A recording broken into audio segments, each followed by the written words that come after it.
Hello scrappers, this is Lorraine from Card Creations, and today's project I'm going to show you how to make this little garden card. And I used the new Cricut Lite cricut cartridge called Bloom, and all my cuts came from this cartridge. I'll move that aside and I'm going to go through the size of the cuts that I did. And this is a 4 1/4 by 5.5 inch card. And the tree is cut at 5 inches.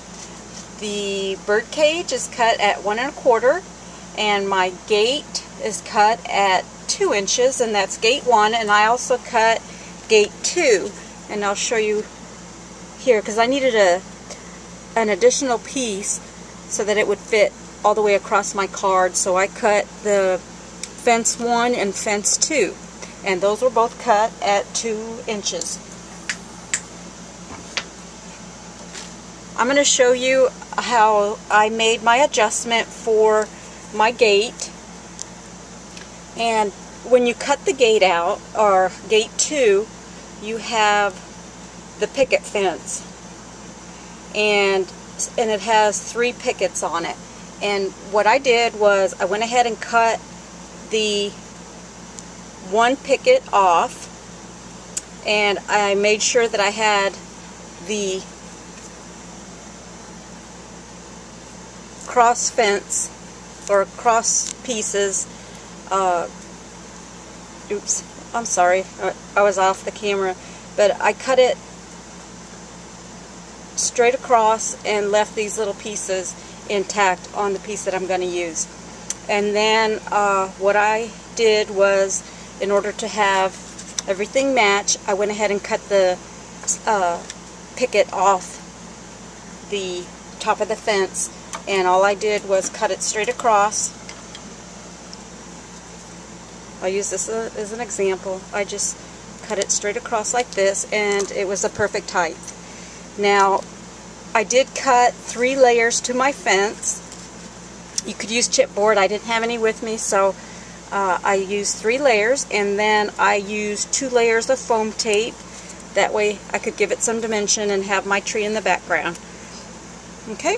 So we'll go ahead and get started. This is a simple card, and I love this tree. This is like the best tree out of all the Cricut cartridges.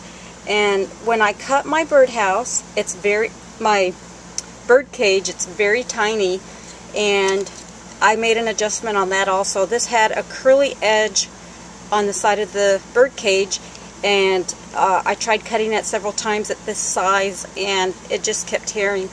So I just went ahead and cut those off. On this card, I cut the shadow piece for the bird cage. And on my first card, I went ahead and trimmed away that portion here of the bird cage. So it's an option whether you want to leave it on and maybe draw the curlies on it. Let's see, I may have been out of the camera again, but here you go. You can see the difference on the 2 cages. So what you may want to do is go ahead and draw the curly Q on the white cardstock shadow of the bird cage, or just decide to cut it off like I did on this one. I did attach the bird cage with a brad, and you can see I just punched a hole through this part of the tree, and that seemed like the best place to hang it since it had a little branch and a little extra space for your brad. Okay, and this goes together very quickly. We'll go ahead and attach our mat, which is just slightly smaller than my base card.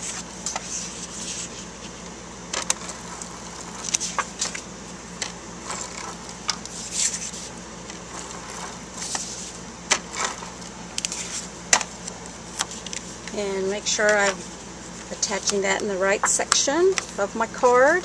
It's going the right direction. Okay.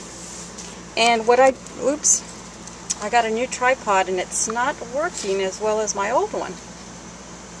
Okay, let me adjust that again. I'm sorry about that. Okay, now I'm going to go ahead and add my gate, or my fence one, and the additional piece first, and it just seems to fit perfectly on that mat that I've got down. So I'm going to go ahead and remove the backing of my foam tape, and I prepared in advance on attaching all my layers, because these were very tiny and it took a little bit of time, so I hope you didn't mind that I prepared that ahead of time. And there we go. And now we'll add our additional piece to the end.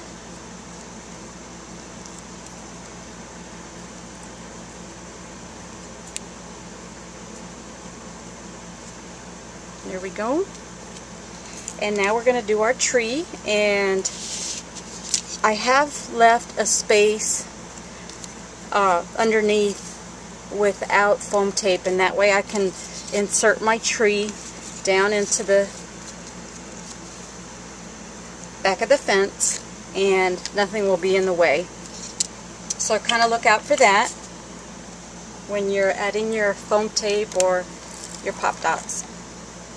So on the biggest section of my tree, I'm going to go ahead and use my tape gun, and then I will use my quick dry adhesive for that. I'm just going to get some scrap paper and just add some